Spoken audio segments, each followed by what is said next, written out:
Well, friends, ladies and gentlemen, boys and girls of all ages, welcome to the webinar on Training Camp, Get in Shape to Lead Teams Through Rapid Change. Wherever you are in the world, good morning, good afternoon, good evening. We are going to get right into it. And to do so, I need to introduce my co-facilitator. This is the managing partner of the CHAPMAN&co Leadership Institute. Sometimes I like to introduce people, especially for Sarah, like as a superhero.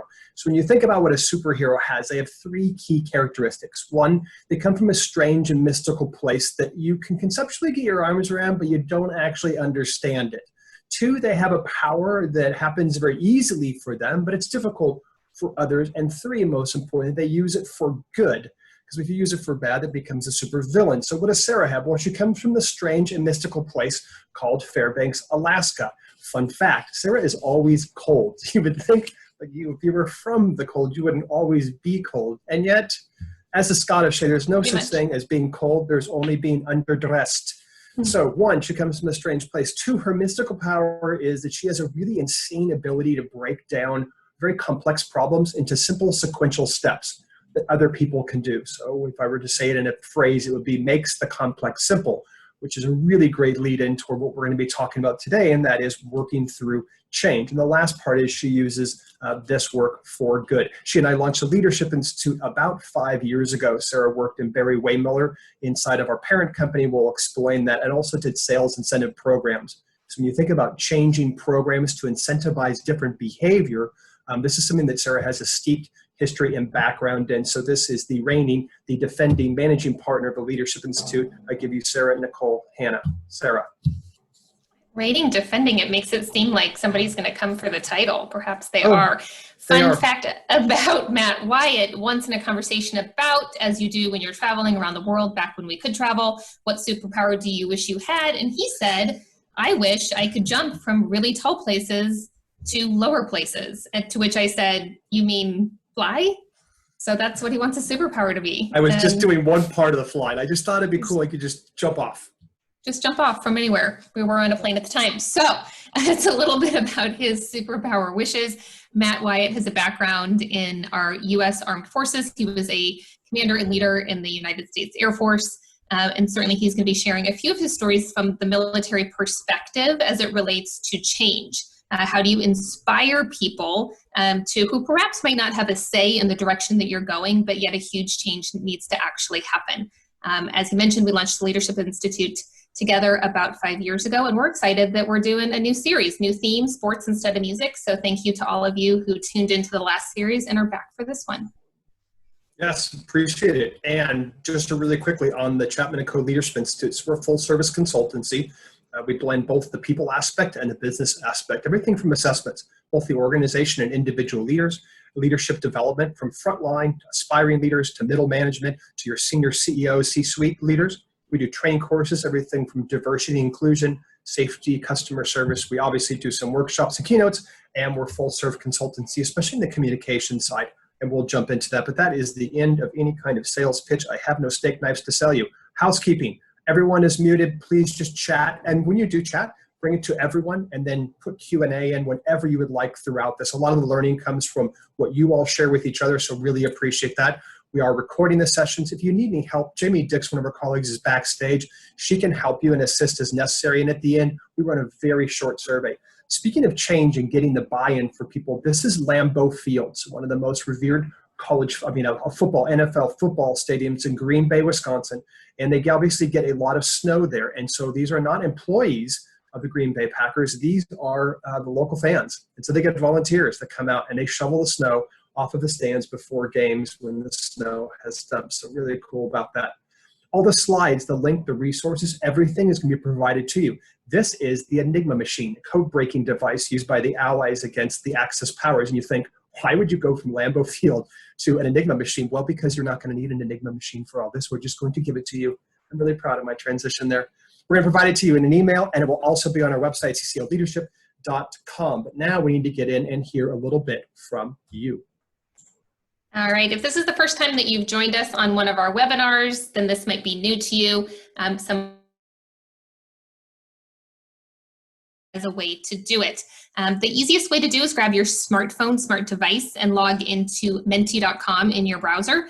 You can also alternatively just open a second browser on your computer and go to that web address, menti.com. It'll ask you for your code, 942777. Go ahead and put that in, as most of you have already done, to answer this initial introduction question: who is or was the greatest athlete of all time? I think the last time we did this with another group, Michael Jordan got the most votes as well. If the word is bigger, it just means that more people have voted for that particular person. If for any of the Mentimeter responses you can't access Menti, feel free to put it into chat and Jamie will enter your response for you. Some interesting ones in here. I really appreciate the person who put David Freese 2011, like maybe not the other years, but just the one where he helped us win the World Series. We're very specific.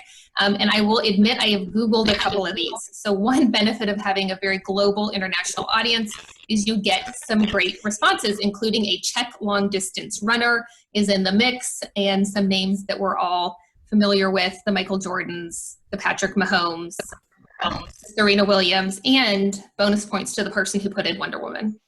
That's a great response. And you are welcome for that. Oh. It's so easy. We're moving on. Hey, So in the easy. chat room, let us know if the audio is coming through okay. I'm hearing some breaking up, and so if we have some tech issues, just let us know, and we'll switch. It's a reason why we bring in two facilitators. All right. Here you go. A couple of questions for you all that are a little bit more on topic. And the first one is, to what degree will your organization change the way it goes to market during COVID? And so perhaps these changes have already taken place. Perhaps you're anticipating these changes, but 100% it's a complete overhaul. We are going to look nothing like we did. 50 to 75%, we are making major changes. 25%, a few slight changes, perhaps to safety procedures and our modality, or 0%, we're all good, not going to change a thing. So this is an opinion question. Obviously depends greatly based on the industry that you're in and perhaps the customers that you serve. So as these come in, you can see the number in the bottom right-hand corner. And so we're always looking to get the maximum number into Mentimeter, and that's to benefit you all so that we can have the most voices inside the conversation. And it looks like we're pretty much split between that 50 to 75% and that 25%. So the vast majority of us, there's three of us, they're perhaps on the barbells, but the vast majority of us are anticipating a good percentage of change, which makes this webinar particularly important. The second question that we have for you on this topic is, what percent of employers have made business practice adjustments as a result of COVID-19? And so this is an actual survey, so not have you, but out there in the world, what percent of businesses have made adjustments as a result of COVID-19? And so this poll response is very much mirroring the last question that we asked you, a good majority, and that answer is 83%. So when you survey the broader business community, 83% of us say we have made some changes. So as I bring you back into the slides, one additional kind of poll response, and this is one of ours. We've been asking people, and some of you might be on this call, on a number of webinars, we've just simply been asking, how will your business perform post-COVID? Is it going to be better than before, worse than before? Perhaps, I don't know. But the smallest percentage of people say it's going to be same as before. So if you think about our responses to each of those three questions, the common theme is things have changed and things are going to change. And so our ability to manage through that becomes really, really important. We also know that it's not just one change. The change reality is that it could be a huge variety of things. Perhaps we're taking this opportunity to become more digital. We're certainly more concerned over safety. Our IT folks are now suddenly thrust onto the front lines, getting people up to speed and working from home. Yes, there's perhaps more trust and more empathy, as people say. We are embracing the fact that we are homeschooling and we're working with our families. So some of the changes were being seen as very positive. Some are just perplexing, and some are extremely difficult to walk through. So then the question becomes, how do we get everybody going in one direction? You're welcome. That's just a little throwback to the music series. So cheap, isn't it? So it really is. I think I just have to sell Matt out on that. That's his slide. All right, how do you get everybody going in one direction? The first piece is to identify what kind of change are we trying to institute. And this might seem a little simplistic, but it's really, really important. Technical changes are ones in which the skill set necessary is known. We need to just institute maybe a slight procedure change. Perhaps it's a little technology adjustment. I literally can put a technical solution and I can get the results that I want. Versus an adaptive change, this is kind of the last frontier. We've not been here before. The skill set isn't known. And most importantly, it requires a mindset shift. I actually need people to think differently. And that's where it gets really, really tricky. Often when I want people to think differently, there's emotion involved. And so we're going to dig in a little bit to what happens. There's a great quote, and this is actually from a mystery horror writer, H.P. Lovecraft. The oldest and strongest emotion of mankind is fear. And the oldest, oops, I think we lost our screen a little bit there. And the oldest and strongest kind of fear is fear of the unknown. So when we're going into an adaptive change, we don't actually know what the solution is. Inherently, there's a little bit of fear of the unknown. Let's talk a little bit about where this comes from. I mentioned our parent company. So Sarah and I started the Leadership Institute underneath a capital goods equipment provider and technology solutions provider. So this is Barry Waymiller. So if you were to walk through any grocery store, pretty much almost all around the world, it would be very difficult for you to pick a single item off any shelf and it not be filled, conveyed, packaged, labeled, printed, pasteurized, capped, bottled, or conveyed on one of our machines. We make the machines that make everything that we use and consume, yes, to include all tissue items, so paper towels, toilet paper, cardboard, aluminum cans. You can see the picture that we have there, which every time for our marketing folks, I think that's what we want to tell people. We make pizza boxes, beer, and dog food is pretty much our products. We make the machines that make everything. We also make machines that make heart stents. We're a blend of over 110 acquisitions. We've never sold a single company. And right now we're all around the world. So if you think about an organization that is constantly going through change by adding a new entity, sometimes even a new business or a new business platform, and bringing both the people and the systems online, this is Barry Waymiller. And so a lot of what you're going to see is an amalgamation of both, yes, change that happens in the military, yes, change that happens in nonprofit, and yes, of course, change that we use inside of our own organization as we acquire these new companies coming up. And so how do we look at this? First part is to understand in any change, there's both the systems and the behavior. And successful change is not just on one side of this. It isn't about speaking from a really loud microphone and talking about the behaviors that need to change. It's also not just going in and providing a technical solution or having some great communication plan. It needs both of these things, management and leadership. And we know that about 70%, research will state, about 70% of these change efforts fail, not because we didn't pay enough for the software, not because we didn't say it enough or transmit it enough or talk about the importance of why change needed to happen. It was because of the human element that we didn't take into account. And that's the work that we're going to be doing today. Oftentimes, organizations will talk about, I need a change management program. And they'll come to us as consultants and say, I need help with the change management program. The work that we do is not about a program. It's not something that you bolt into something. It is literally about how I build a culture around it. I don't need a change management program. I need a change-ready culture. We knew that one of you was going to put in our St. Louis native, Jackie Joyner Kersey. So this is a picture of her and the hurdles, great St. Louis native. And we love the image because it's about that constant action. It's about that constant overcoming of whatever that hurdle, literally and figuratively, is in your organization. Before I do jump to the next slide, I think I'm going to do this. I'm going to do this in Mentimeter first. Before I jump to the next slide, I'd like to go back into Mentimeter and just ask you a couple of questions about yourself on this. So tell me about when you recognized COVID was going to impact your life.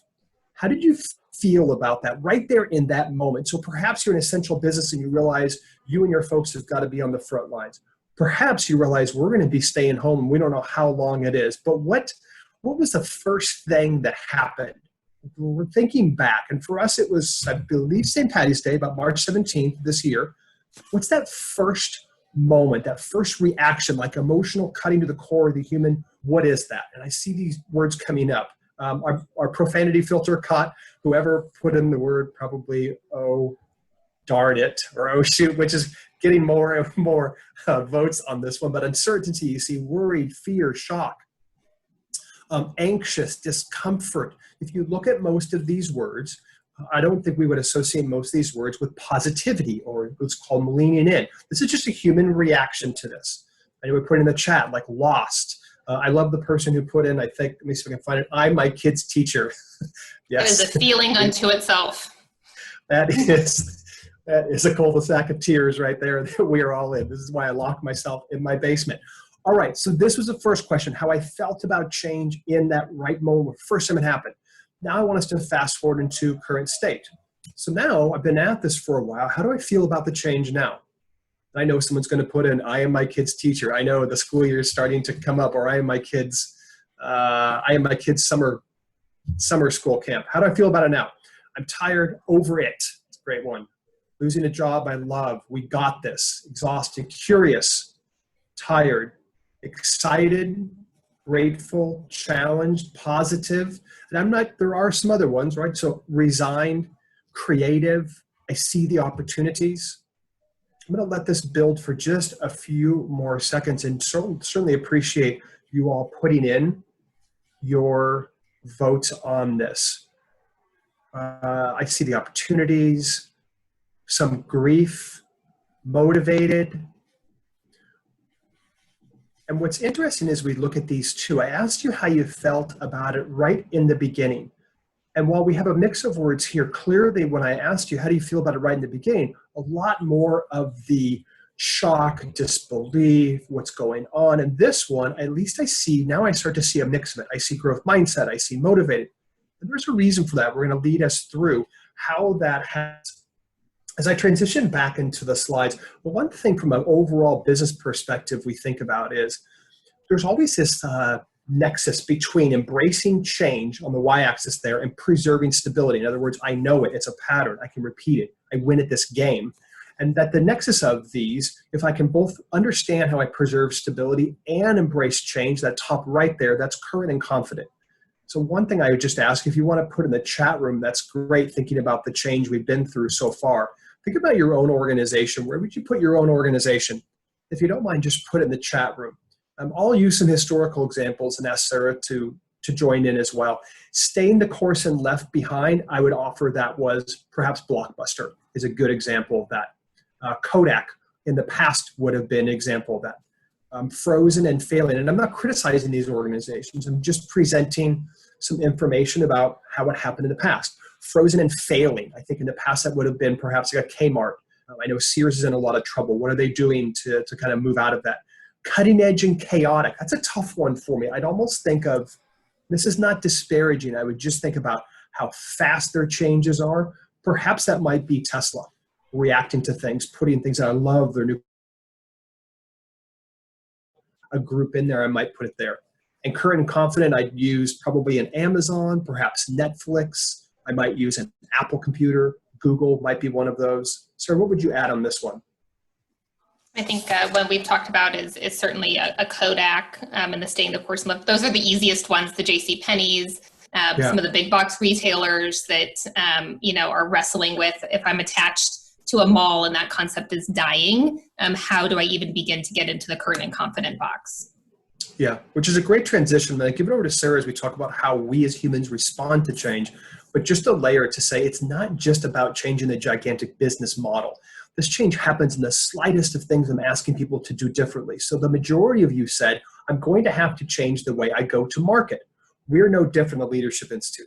We're not changing our products, our offerings, how we think about things, our values, but we are certainly going to have to make some changes in departments and ways we go to market. So how do we do that? And Sarah's going to lead us through how we do the human aspect of going through change. All right, so if we want to have a positive experience in adaptive change, which means that I need people's mindset to change, I need to understand the emotional component. And so if you're human, this applies to you. So this isn't some of us and how we react. We go through this in different speeds. Perhaps we react to different change differently, but these are the major building blocks. And it's a little oversimplified, but change is announced. And we brought you through kind of the COVID example. So for each of us, that was different. Perhaps it was we got sent home to work at home. Perhaps it was now we have to revamp all of our safety procedures. Whatever it is, change is announced. We're going to have some kind of an emotional response. As Matt mentioned, the majority of those emotions for you all were negative. there were some positives. Some people put in prepared, somebody put in curious. A lot of people put in shocked, concerned, grief, stunned. There's going to be a spectrum. But in all likelihood, if it's a change we care about, there's going to be an emotional reaction. And then we go through a process as humans. There's a letting go piece of it. I have to, and part of that, the positive piece of the letting go is perhaps it's a relief. I let go of a really long commute, and I'm actually relieved to commute to my home office. There's certainly a lot of disappointment. I am now my kid's teacher. There's a whole lot of disappointment in that one. But we're in the letting go piece of it. We tend to then start to attach to the change. And we'll kind of get to the phase where we're actually looking forward. That also exists on a spectrum. Perhaps, we didn't put this on the slide, perhaps it's a little bit more resigned. That's a word that showed up. But we're looking for hope, we're looking for acceptance, and I can actually say, I'm going to choose to focus on the positive aspects of this change. Then I need to start to learn about the change so that I can fully attach and perhaps take ownership. And so we saw in the second word cloud, the words did get more positive. Some of us are at different stages in this. Some of us are way back still in the initial response. So the time factor can vary very widely based on how we're wired, and we're going to get into that a little bit. I only can get to action once I've moved through this, once I've actually processed the change. And we see that in some of your responses. Can't wait for the new world. I see the opportunities. I'm motivated. That's the emotional component of allowing us to go to action. We call this middle piece going into the box. And when people are in the box, they react differently than they normally do. This is why when we're feeling the negative emotions, perhaps we're short-tempered, why perhaps those homeschool lessons didn't go so well. And we don't always show up as our best selves when we're actually in the box and processing that change. There's lots of ways to sabotage the change process, but one surefire way is going from change as announced and expecting people to immediately go into action and not allowing the space, or at least the commentary on, I recognize that I put you into the box. And here are the ways that we're going to work through it together. You see this a lot in organizations where a leadership team has spent a lot of time crafting a new policy, a new procedure. They've processed it, they've thought about it, they have a 10-step plan, and then they release it to the organization. The entire organization is quote unquote in the box. And of course, action doesn't happen the way that you think it would. Well, one group has had time to move through, another group hasn't. So the balance of this webinar is going to be around how do you actually lead inside the box? What can we do to enable the best environment for that mindset shift to actually happen? The first one is I have to listen. The way that I kind of get the emotional component to drop out of the equation is by listening and engaging. And for where this is the graphic that we're going to use throughout the presentation, and we've broken it into two halves. On the left-hand side of your screen, you see kind of the organization and the systems. There's things that you can implement for the entire organization. On the right half of the model, you see how we treat individuals. We need to do both of these, and we're going to start on the right. What are the individual leadership behaviors that we all can do? And as I mentioned, the first is to listen and engage. From our perspective, the most helpful thing a person can do is to listen. So what's the help that you're providing? The change is announced. We're emotional about it. The number one default response we want you to have is I'm going to drop into listening mode. The reason for this is I want to reduce the emotion in the equation. All of us are walking around with a homeostasis of logic and emotion. Some of us are a little bit more emotional. Some of us are a little less emotional. We might not be at 50-50, but we're all walking around with that homeostasis for us. As changes are announced or things happen to us throughout the day, that balance is disruptive. And when that happens, we need somebody to listen to us. So for those of you who are fans of the movie A League of Their Own, this is the famous scene where Tom Hanks is saying the quote, "There's no crying in baseball." Perhaps there's crying in change, perhaps yes, perhaps no, but for certain there's always emotion. When that happens to us, we need somebody to listen. When we have somebody listen to us and we're flooded by the emotion, listening helps us return to balance. The other thing that happens is that we return to the thinking part of our brain. So when we're no longer clouded by all of that emotion, and if we think about even the COVID example, we probably started to think a little bit more clearly as the change was unfolding. I can start to attach to it, I can start to reason, I can look for the positive things, and now I can actually be motivated and start to plan. So listen, engage is a critical first step.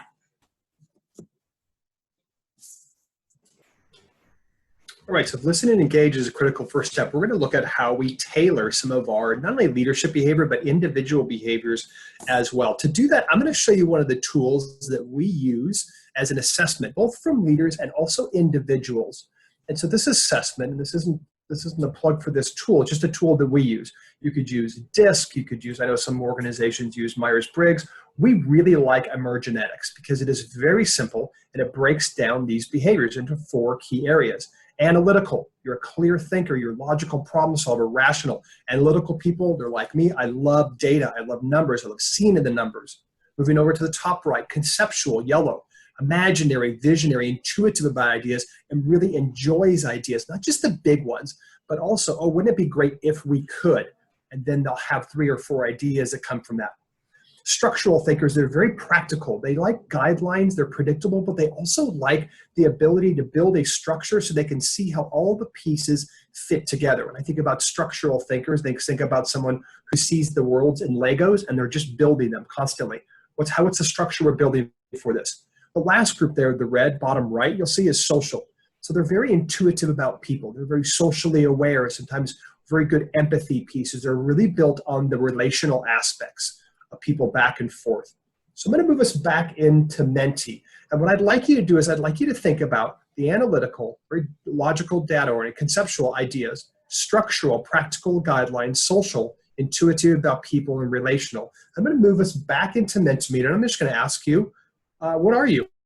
It's a great question. What are you? If you were just to guess, based on that very short description, are you analytical and logical? Are you conceptual in the ideas? And I understand that some of you might say, oh, I'm definitely more than one. The majority of the population is more than one. However, I want you to pick the key one that you think you are.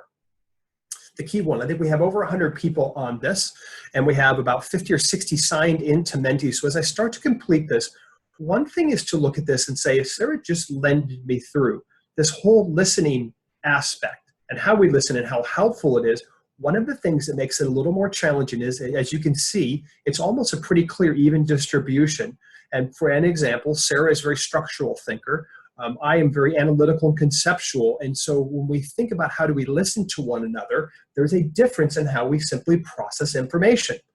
So if I'm going to map the listening styles onto analytical, conceptual, structural, and social, you can see they are different. Analytical, I want you to get to the point. I'll ask if I want details. Gosh, that makes me sound like a jerk. I'll ask you if I need some details. Give me the facts, give me the numbers, let's point to the data. Conceptual people, I want a synopsis, capture my imagination. I love metaphors. I love the storyline that goes along with the metaphor. I know somebody put in the chat about, is it the rider in the elephant motion trying to go down the path? Those are conceptual people. If you like that kind of thing, you're in the conceptual side. If I'm very structural, I want the details. I want to know how it's going to work out because I'm in my mind trying to piece it together, how it all fits together and where it's going to go right and wrong. So I don't want the metaphor, thanks for your butterfly stuff and the wind speed over in some place and how it turns into a hurricane. I need to know how we're actually going to do this. And I'll listen as long as it takes. Social, I want to know about the emotion. I want to relate back to how this is going to impact people.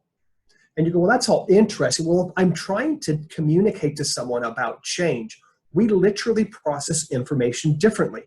Knowing how we do that and then tailoring the messaging associated with this is really important. It is why you'll see, even in our webinars, we'll present you with data. We'll present you with the human aspect. We'll talk about concepts and ideas. We'll bring in music and sports. We're literally building these webinars and communicating with you with that in mind. So where does this happen in case studies? Major airline mergers. My father was a pilot for American Airlines, and we do work with American Airlines, and so we're kind of steeped in the business at times. Major airline mergers, I would say that they rarely go to perfectly, right? Each one of them, as they've merged over the years, has been really challenging. And of course, American merged with US Airways back in, I believe, 2014, creating the world's largest airline, still to this day. One of the things they did was they leveraged and used Emergenetics in their leadership so that they could come together, build effective teams, and make better decisions. But the first part of this was understanding how each person, especially in key leadership roles, how they were processing information and how they listened. So one of the areas that we helped with and we still integrate into our training at times is, do we understand how we listen, how we process information, and importantly, how you can serve another by using that? So that's emerge genetics. As I move around on the right-hand side here, let's talk about how we iterate. So in a leadership behavior, iterate meaning how do I just make incremental progress? One of the ways we do this is by sticking to the left-hand side here. There's a huge difference and as a leadership position of when I'm asking open-ended questions compared to closed questions. You'll see the differences on this. An open-ended question cannot end in yes or no. And I'm also trying to not lead the listener or the person I'm chatting with down a road. The way a leading question would come out of this webinar would be, hey, this webinar, it was great, right? I'm literally forcing you to disagree with me. This webinar, did you like it? Now it's a yes, no versus this webinar. What did you think about it? I'm going to get much better information, as you can see on the bottom there. It's literally the skill of curiosity. I'm going to encourage listening. I'm going to advance the idea. And there's more of a shared ownership because I'm literally valuing the person by asking for their feedback. So one of the ways we're able to iterate on this and make incremental improvement is by asking these open-ended questions. It gives me better information. And just so you know, as a consultant, our job is to really walk in, seek to understand what someone is faced with. And before we provide perspective or bringing in outside help, I really want to know everything I can about you, your organization, what you're going through. If I'm asking closed questions, that's just cross-examination. I advance only my own agenda, trying to reverse engineer into a solution that I might have pre-thought about, versus suspending belief and really asking open-ended questions.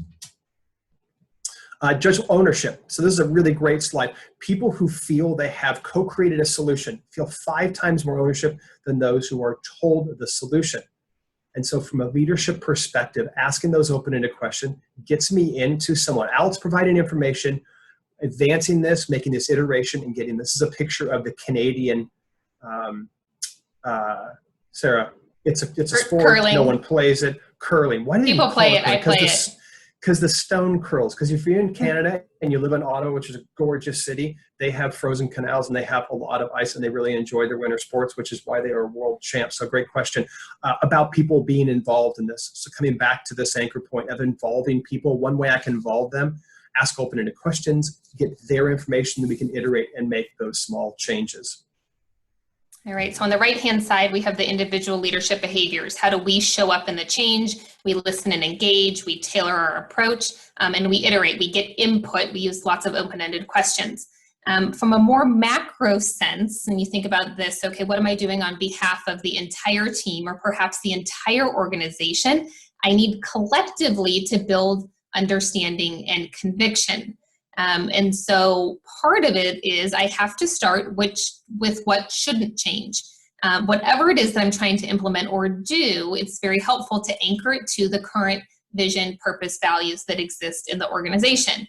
And without getting too semantic on the definition of each of these, but for us, a vision is the picture of the world as you imagine it to be. Where are you going? What are you building? Your purpose is the reason that you exist, and your values are how you behave. And so if these are enduring or evergreen, then anchoring the change or linking the change to these pieces is really important. Because for some people, it can feel really chaotic. I'm going right, I'm going left, you keep changing the direction. Well, perhaps the tactics are changing, but we still have the same vision. So I'm going to link, how does this change connect to our vision, purpose, and values? How will this change help us get where we're going? And why is this change important right now? COVID gave us all a pretty glaring, burning platform. And one of the phrases we've heard quite frequently is from a business standpoint, and a business standpoint only, never waste a crisis. It does give us the opportunity to re-examine a lot of how we go to business and perhaps make some changes that we've long wanted to. So I'm going to link it to the vision piece. And then I'm going to craft a change story. I'm trying to build conviction. I'm trying to build ownership. So I actually need people to feel like they're characters in a story. What a change story is not. This is the classic. And for those of you who are not basketball fans, this is Bobby Knight, who's kind of famous for his, let's just say, loud style as a coach. It is not saying things like we're lagging behind. I don't know why we always talk about boats, but we're going to turn the ship around. We want you to be your best. This is your chance to step up. My door is always open. That helps nobody who's in the box ever. So I can say that we very rarely say things like, ever or always, but this is not helpful when we're crafting a change story. It was very emphatic there. It was. Wow. I was channeling Bobby Knight. So how am I going to communicate those decisions? I'm going to share actually how I'm feeling about it. And it might not be positive. So even from a leadership standpoint, this change worries me. These are the reasons it worries me. I'm excited about this change, being honest about the emotional component. I'm also processing this change. I'm still in the box over this, whatever it happens to be. I'm going to give all the logical information I have. And the piece on this is not necessarily to drown people in data, but it is to be transparent. You have the information that I have. And we're going to connect this to the values we have as an organization, and we're going to share other perspectives that we may have sought along the way. So the tools that you use to process the change help other people process the change. And then I'm going to craft a very careful change story. I'm going to start with current state, giving people kind of a clear picture of here's where we're at. Here's the successes, here's the strengths, but here's perhaps where the struggle is as an organization. Again, I'm going to connect it to that vision. I'm going to describe what's the aspiration. We're still headed to the same mountaintop, but perhaps we're taking a different route. I'm going to connect it to the human aspect. Why will this be worthwhile? What's the meaning you're going to derive from the change? What's the benefit that is going to materialize for all different stakeholders? I'm going to get into a little bit of the how. So rather than leaving it completely open-ended, here's how we're going to do it. Here's the big boulders, the big rocks, the big initiatives. I don't actually want to come with it fully baked because I really want to leave room for getting people's input. I want people to be able to iterate. But I do want to provide, here's the big pieces of the how. I'm going to talk about from a leadership perspective, here's what I'm going to do. Perhaps I have to change. Perhaps my role is going to be a little bit different. And then I'm going to talk about expectations. Those could look like day-to-day behaviors. We're changing our meeting structure. We all need to show up in a different way. We need to lead inside the box as we navigate through the change, and how I expect for people to get involved. And so this is just the framework, the rubric for a really compelling change story that buys me that ownership and that conviction. Yeah, and what Sarah just led you through was emotional intelligence and communication, and then a compelling change story. The source here is McKinsey, of how they work with organizations to do a lot of these changes. Oftentimes we see in communication, it is, here's what COVID has done, here are the changes we need to make, it's very factual, it's very tactical, and we miss all this human element. So I'm just backing into, if I know the vast majority of change efforts fail because of people, I need to communicate that in a way and build that understanding much better. Other part that's really critical is the reinforcing both the systems and the structures. Are they aligned or misaligned? If I need to change the way I go to market, if you're telling me the majority of you need to change that and your business is going to change, well, are my systems, the way work gets done, is it aligned or misaligned? I mentioned Sarah being from this strange mystical place called Alaska. She's also eaten a moose before, so it just makes sense that we had a picture of the biathlon, which combines Nordic skiing along with shooting, 22 long rifle, very, very balanced guns that are sporting this Olympic sport. Aligned or misaligned? So when I think about it, I would just go through literally my own organizations and say, okay, are my incentives, the way I'm incentivizing my people, are they aligned or misaligned to this new way we are going to market? The change we need to make. Performance management, how I'm actually literally giving people a report or feedback on their performance. Has that aligned or misaligned? And I'm purposely forcing this into a binary, yes or no. Is it aligned or misaligned? And so we're going to provide all these slides to you, but this is the way I would look at my own organization. We're doing this inside ours. We're doing this with clients. The approval process, all of that, just generic, your TPS cover sheets, all of those things that have to happen, are they aligned or misaligned? What about the technology aspect? And this is where a lot of organizations, they'll gravitate toward. So let's just spend some money on this aspect of it. It's not that the software or technology aspect isn't important, but I need to know in the overall grand scheme of this, is it aligned or misaligned? And then what am I reporting on? People would say what gets measured gets done, what gets measured gets focused on. All right, are those KPIs and those reporting, are they aligned or misaligned? So maybe let me give you a case study. We work with a major retailer, and one of the stated values they have was we need to win as a team. Required, this is pre-COVID, the change that was required was we need to increase our customer service scores. Retail is a small margin business. We're in battle with a lot of other competitors. So how do we provide a better shopping experience, better customer service? Well, first, understanding some misaligned systems.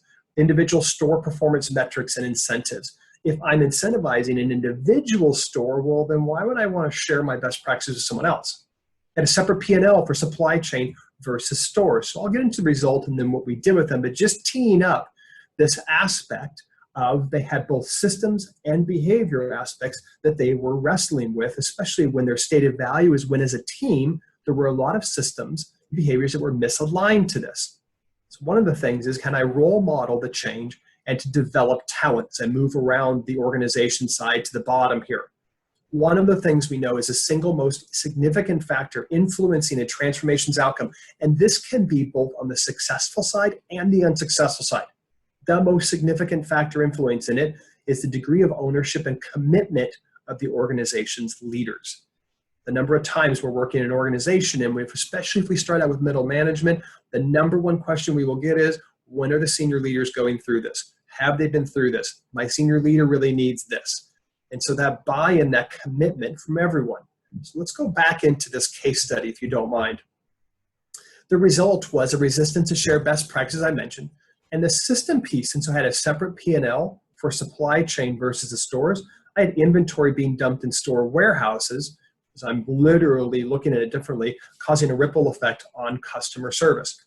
Now, before I get into the behavioral aspect of this, I want to state they were doing some work on the system side as well. So this is work that we do, and whether it's 4DX or it's Lean or Six Sigma, but there's some kind of process improvement or continuous improvement system side where I'm process mapping these things out and making improvements in how the work gets done on that system side. The behavioral side was also critical. So attempt number one at the behavior side was this friendly teams kind of approach, and gave frontline team members the basic customer service training. You all have probably seen it or heard about it. It goes something like, I need you to make eye contact, I need you to smile, I need you to ask how someone's doing, and then it comes across as very robotic and you feel sorry for the person having to do that with you. They implemented incentives for better customer service scores. Literally, I'll pay you more if the score goes up. The result was a real minimal increase on customer satisfaction. Attempt number two was training leaders in the skills of listening. Coaching we use as a term for the open-ended questions I was mentioning, and how to build trust with their team. So people can voice when they have an opinion, but they can voice when they have concerns. They can literally get into, especially that coaching, how do I make it better? And the result was, in less than 24 months, a 7-fold increase in customer satisfaction scores.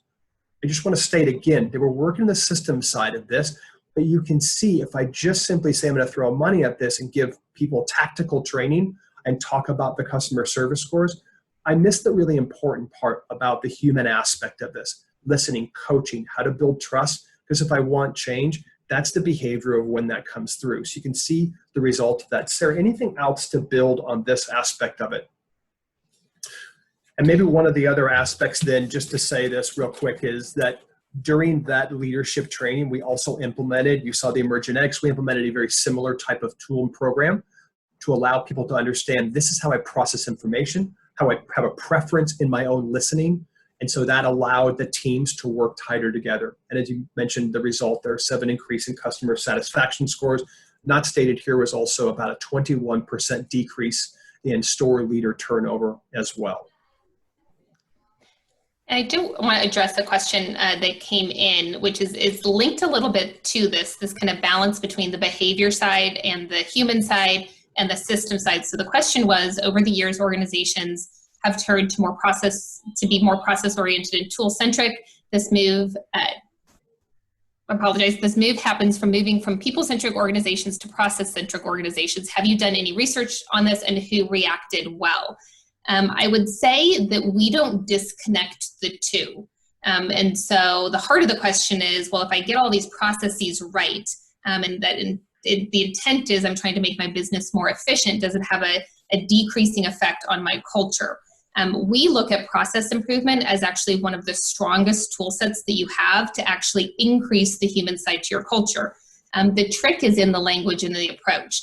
And so our lean journey internal to Barry Waymiller, and so Matt mentioned we're a capital goods equipment manufacturer, we know that the number one thing we have to do for people is make their work make sense. But we won't do things like go and do an event to improve efficiency. And what we will do is do an event, a continuous improvement event, to remove the human frustration. We look at lean as a disciplined way to listen to people. So I understand the question, and I can't speak to whether more organizations are or are not tool or process centric, but from our standpoint, we just don't disconnect the two. They're actually one and the same. Matt, anything you'd add to that?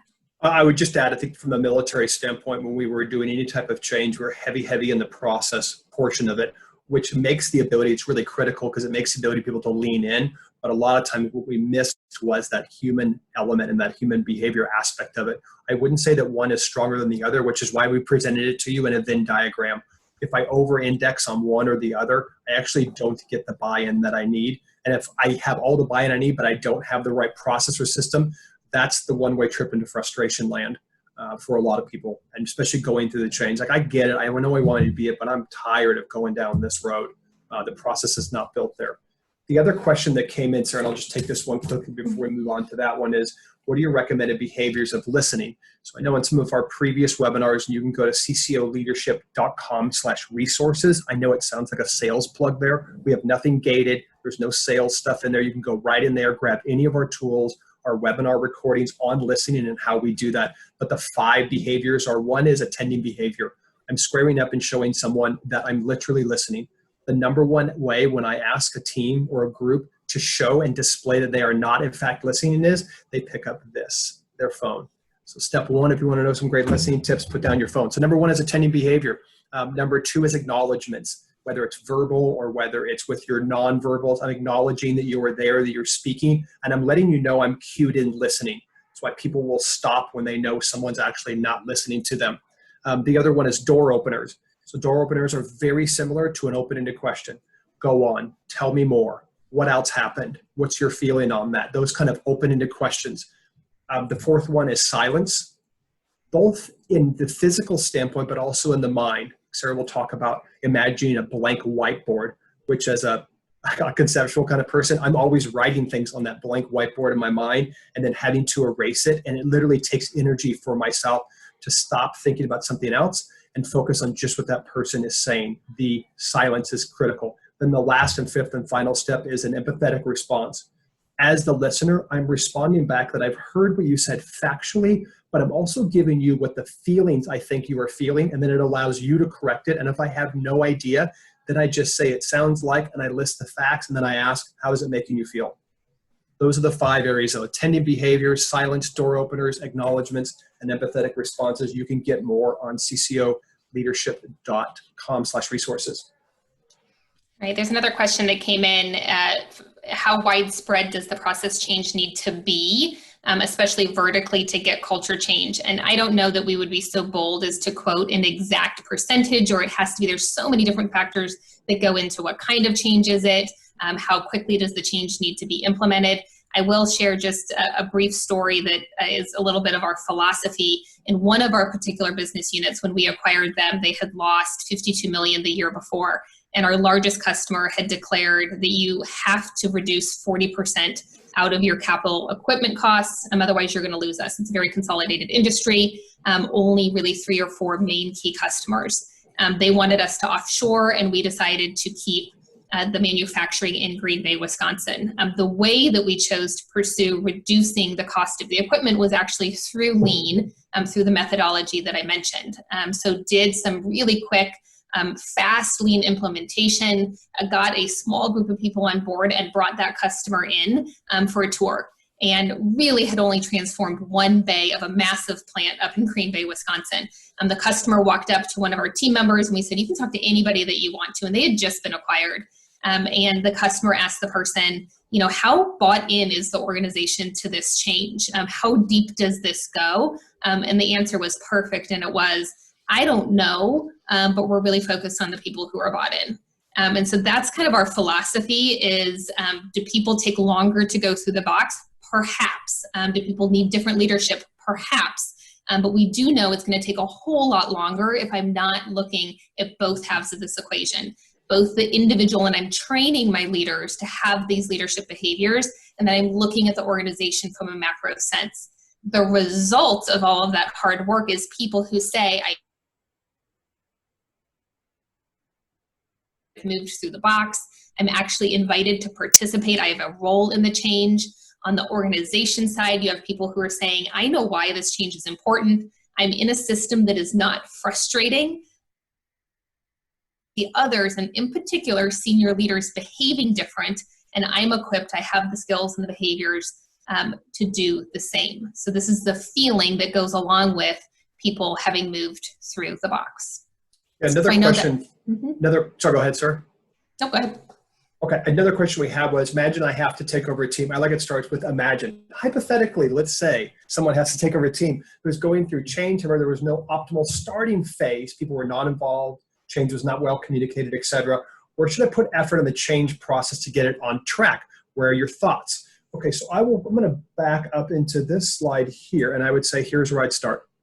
I'd be very transparent as a leader that's going to go through this change. I would say, here's everything about it. Here's where we're starting from. I know we've been working on it before. Here's the emotions that I'm feeling about this. Here's the logical information. Here are the values and why we're working on it. But this is where I would start, would be right back into a more emotionally intelligent response kind of statement that allows me to get some buy-in. And then I would start thinking about each one of these. I'd literally give this slide, this previous slide on the leading inside the box. And I'd say, here are the things we're going to work on. And I would go from there. Any other thoughts you have on that one, Sarah? But I would start with that communication aspect.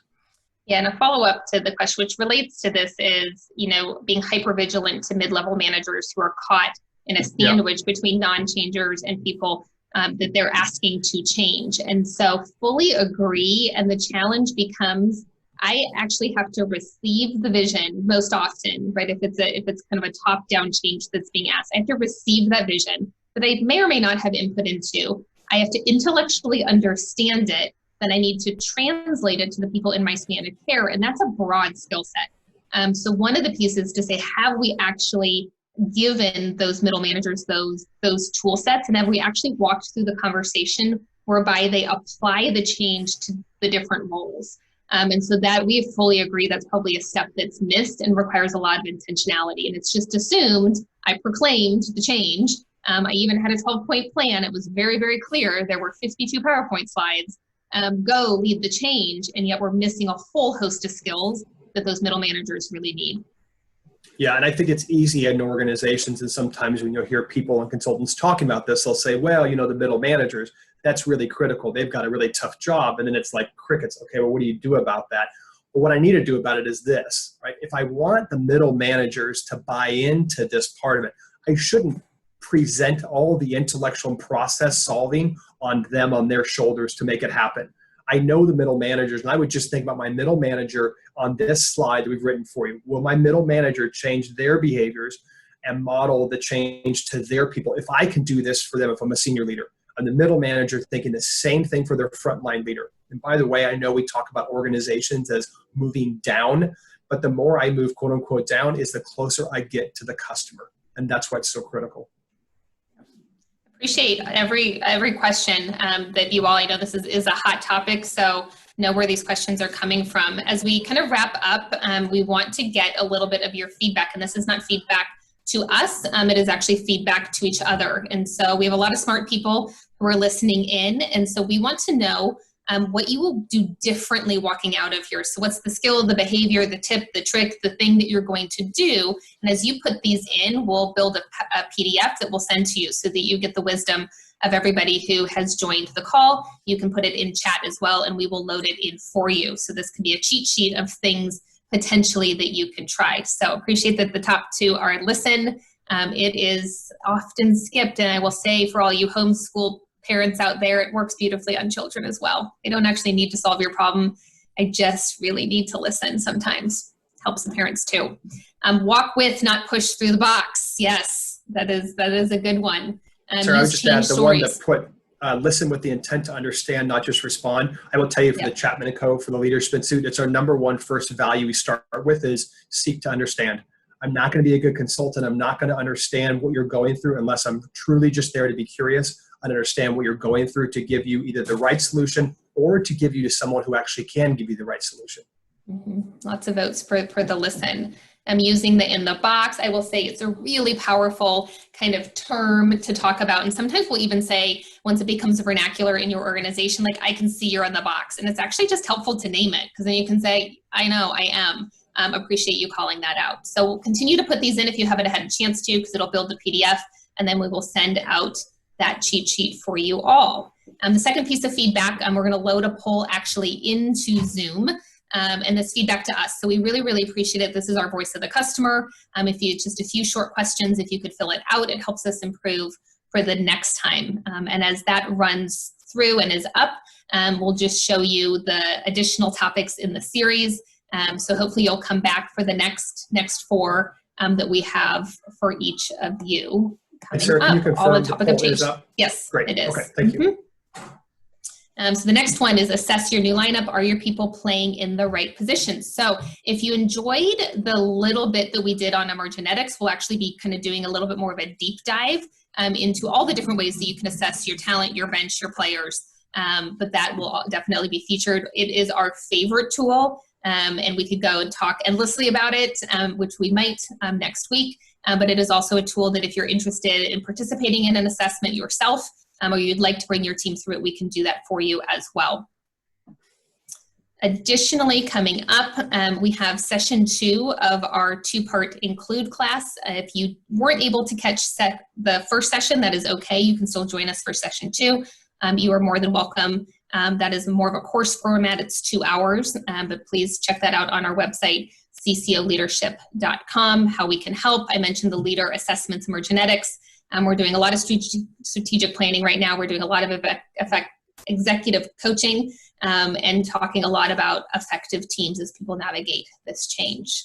So appreciate you guys hanging out with us. We hope you enjoyed your new theme. And Matt's going to play us out. The music has not left us. And you will need a playlist. Not. And we will send the playlist. And Sarah, can you do a favor and go into mom mode and tell people to wash their hands? And we're going to get out of here. Wash your hands. That's a good one. See you, everybody.